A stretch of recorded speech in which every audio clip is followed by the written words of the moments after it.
Standard 10th, lesson number 2.2, The Boy Who Broke the Bank, Part 1. The Boy Who Broke the Bank म्हणजे bank बुडवणारा मुलगा किंवा ज्याच्यामुळे bank दिवाळखोरीस निघाली असा मुलगा. Let's see.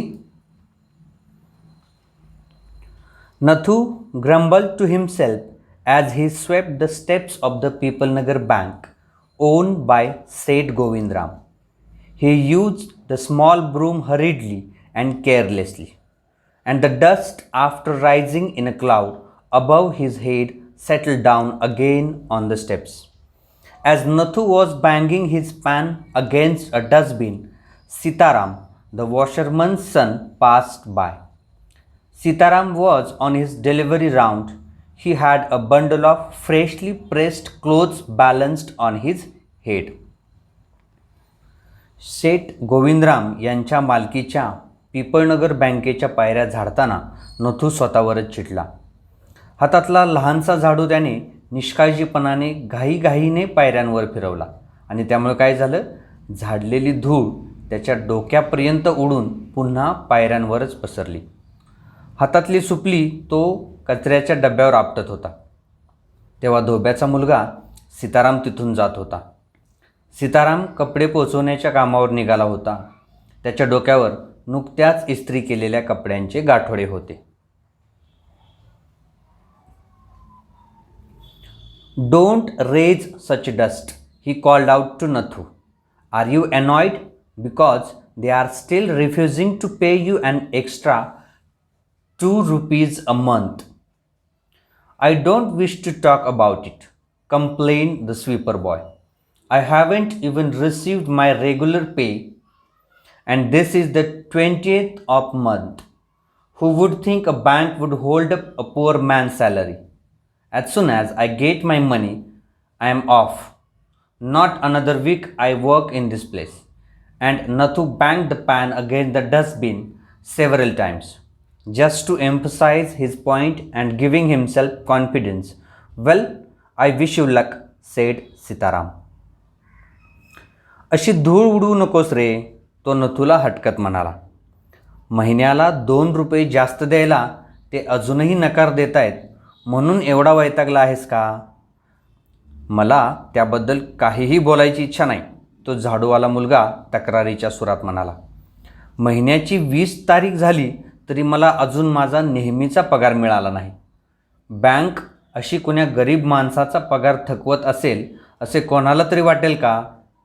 पगार झाल्या क्षणी मी इथून निघून जाणार आहे. आणखी 1 आठवडाही इथे थांबणार नाही." असे म्हणत नथूने हातातली सुपली कचऱ्याच्या डब्यावर जोरात आपटली. आपला मुद्दा ठसवण्यासाठी आणि स्वतःचा निर्धार कायम ठेवण्यासाठी. "बरं बरं, तुला माझ्याकडून शुभेच्छा," सीताराम म्हणाला. "I will keep a lookout for any jobs that might suit you." And he plodded barefoot along the road, the big bundle of clothes hiding most of his head and shoulders. At the 4th home he visited, Sitaram heard the lady of the house mention that she was in need of a sweeper. Tying his bundle together, he said, "I know of a sweeper boy who is looking for work." "तुझ्यासाठी एखादं काम मिळालं तर मी तुला नक्की सांगेन," असे म्हणून डोके आणि खांदे अगदी झाकून जातील एवढे मोठे कपड्याचे गाठोडे कसेबसे डोक्यावर सावरत तो अनवाणी पाय ओढत पुढे निघाला. 4थ्या घरापाशी येऊन तो पोहोचला तेव्हा त्या घरातील स्त्री झाडूवालीची गरज आहे असे बोलताना त्याने ऐकले. गाठोडे बांधता बांधता तो तिला म्हणाला, "माझ्या ओळखीचा एक झाडूवाला आहे आणि त्याला कामाची गरजसुद्धा आहे. He can start from next month. He is with the bank just now, but they aren't giving him his pay and he wants to leave." "Is that so?" said Mrs. Srivastav. "Well, tell him to come and see me tomorrow." And Sitaram, glad that he had been of service to both a customer and his friend, hoisted his bag on his shoulders and went his way. Mrs. Srivastav had to do some shopping.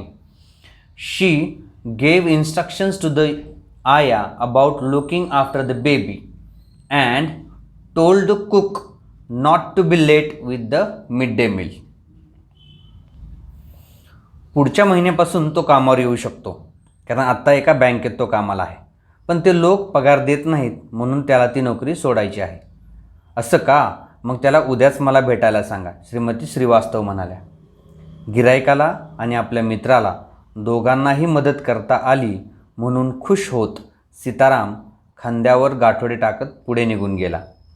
Shrimati श्रीवास्तवांना खरेदीसाठी बाहेर जायचे होते. त्यांनी आयाला बाळाला सांभाळण्याच्या सूचना दिल्या आणि स्वयंपाक्याला दुपारचा स्वयंपाक वेळेत करायला सांगितले. Then she set out for the Peoplenagar marketplace to make her customary tour of the cloth shops. A large shady tamarind tree grew at one end of the bazaar, and it was here that Mrs. Srivastava found her friend Mrs. Bhushan sheltering from the heat. Mrs. Bhushan was fanning herself with a large handkerchief. She complained of the summer, which she affirmed was definitely the hottest in the history of Peoplenagar. आणि नेहमीची कपडे खरेदी करण्यासाठी त्या पिपळनगरच्या बाजारात निघाल्या.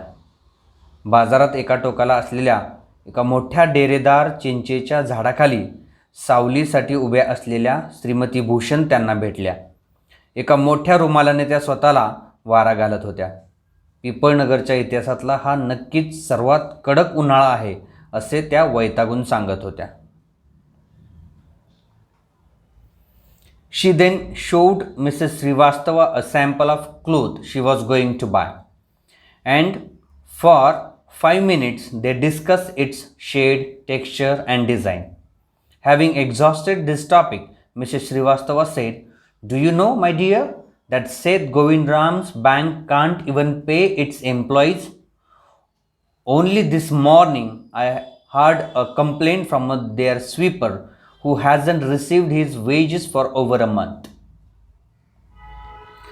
त्यांनी खरेदी करायचा असलेला एक कापडाचा नमुना श्रीमती श्रीवास्तवांना दाखवला आणि मग पुढची 5 मिनिटे कपड्याचा रंग, त्याचा पोत, त्याची नक्षी यावर त्या दोघी चर्चा करत राहिल्या.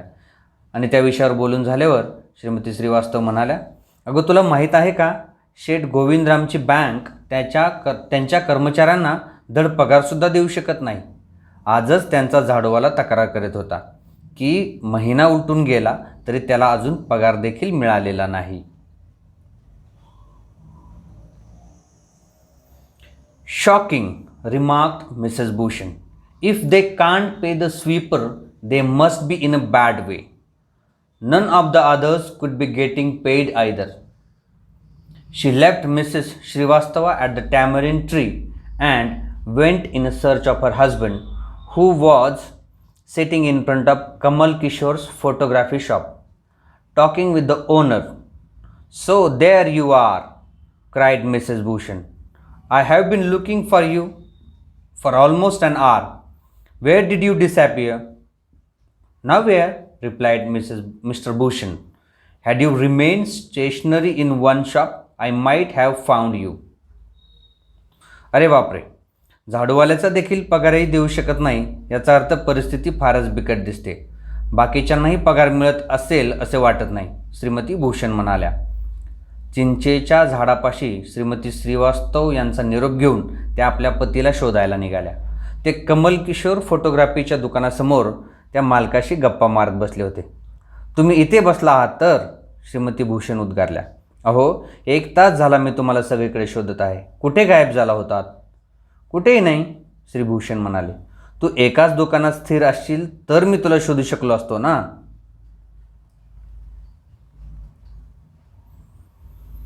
"But you go from one shop to another like a bee in a flower garden. Don't start grumbling. The heat is trying enough. I don't know what's happening to Peoplenagar. Even the bank's about to go bankrupt." "What's that?" said Kamal Kishore, sitting up suddenly. "Which bank?" "Why, the Peoplenagar Bank, of course. I hear they have stopped paying employees. पण तू फुलाच्या बागेतल्या मधमाशीसारखी एका दुकानातून दुसऱ्या दुकानात फिरत असतेस. उगीच किरकिर करू नका. आधीच उकाड्याने हैराण केले. पिपळनगरमध्ये काय चालले कोणास ठाऊक. बँकेवरही दिवाळखोरीची वेळ आली आहे म्हणे. काय म्हणालात? कमल किशोर ताडकन उठून म्हणाले. कोणती बँक? अर्थातच पिपळनगर बँक. मी असं ऐकलंय की कर्मचाऱ्यांना पगार देणं त्यांनी बंद केले. Don't tell me you have an account there mister Kishore. No, but my neighbour has, he exclaimed, and he called out over the low partition to the keeper of the barber shop next door. Deepchand, have you heard the latest? The Pipalnagar bank is about to collapse.